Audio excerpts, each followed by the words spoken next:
Welcome to Know Your Universe. So Digger Harkness has arrived in the Flash vs. Arrow crossover event that's on television, and I think that it's time that we discuss another of the Flash's classic villains. So here it is, George Digger Harkness, aka Captain Boomerang. He was originally born into poverty, and while trying to live his life, he learned how to make his own boomerangs and use them as weapons. This would eventually lead to him being hired as a performer and a boomerang promoter for a toy company. Well, he ended up being ridiculed by his audience, and without many other options for what to use boomerangs for, he chose to go into a life of crime with them.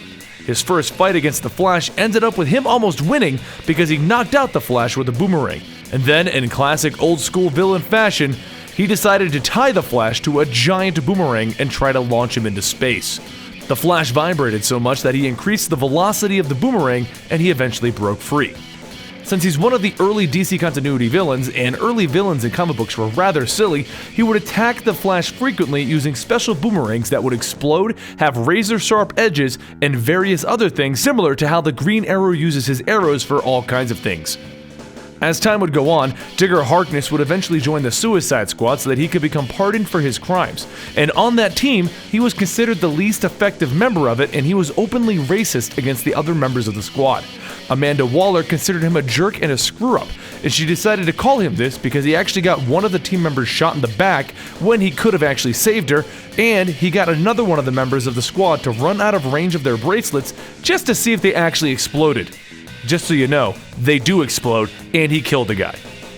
During this time, he was one of the Flash's many one-off villains who would show up for individual issues here and there and do silly things like try to launch him into space. But then he would go back and do his Suicide Squad thing. Now, while on the Suicide Squad, he did a lot of things to annoy the other members of the squad, such as hit them with pies, try to escape the prison using another giant boomerang, and even get on Deadshot's nerves constantly when he decided to get Deadshot really drunk one night and the two of them missed their flight. Eventually, as a member of the Suicide Squad, he ended up in a Superboy comic where he pissed off Deadshot so much that Deadshot shot his hands and he seemingly fell to his death because of this. But he would again then show up with cybernetic hands along the rest of the Rogues, where they would all fall for a trick and end up being depowered by Abracadabra, and the Flash would eventually save them along with the entire city. Then, during the Identity Crisis event, he actually killed Jack Drake, Tim Drake's father. Digger was hired to assassinate Jack, which he did manage to do so, but this wasn't before Jack shot him back, so both men died in this event. Digger was then brought back to life in the Blackest Night event, along with both of Tim Drake's parents and various other members of Batman's Rogues Gallery.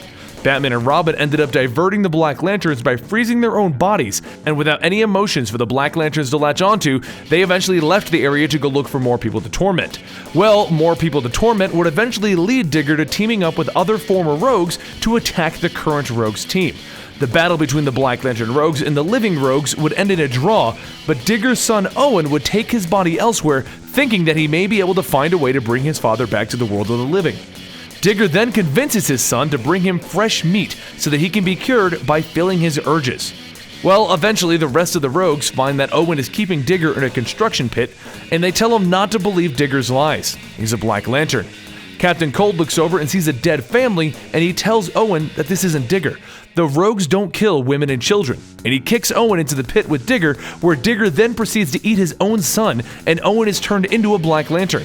Captain Cold then freezes both Digger and his son, and the Rogues walk away.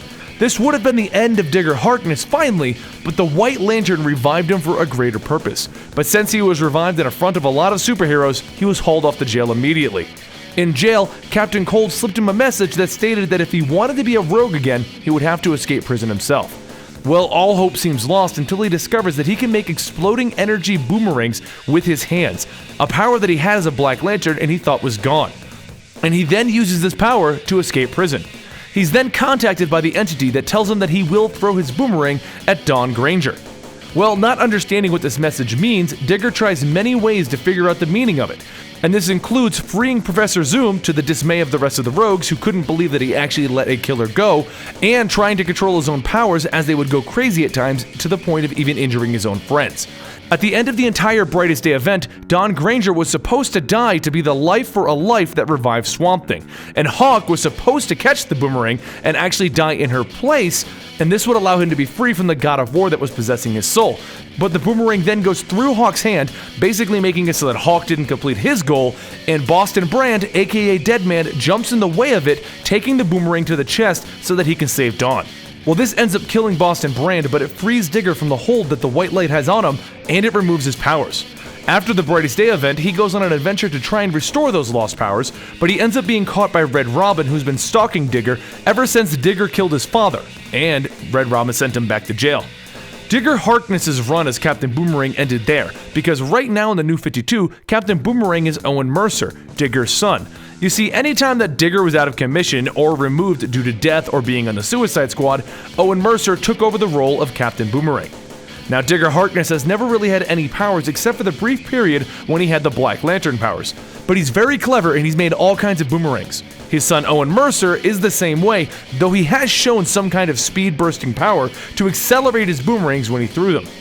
Digger Harkness has also appeared as Captain Boomerang in the Justice League and Justice League Unlimited cartoons. He was mentioned in the Smallville episode where Chloe received a text about a villain that Green Arrow was fighting that used boomerangs, and he also pops up in Batman Brave and the Bold, and he stars in an episode of Season 3 where the Arrow meets up with the Flash. He's also been in a lot of the movies. Digger appeared in the Lego Batman movie, Flashpoint Paradox, and the Batman Assault on Arkham movie, and he's also going to be in the 2016 Suicide Squad movie. Overall, this is another one of DC Universe's throwaway villains because of all the silliness that comes with his powers. But personally, I enjoy Captain Boomerang because they always seem to put him in some rather interesting predicaments, and his attitude is just, screw everybody, I'm gonna do what I want. Well, I'm Benny for Comicstorian, and if you learned anything in this video, please give it a like, and let your friends know about this video where they can learn more about Captain Boomerang. And I'll see you guys next time, right here at Comicstorian.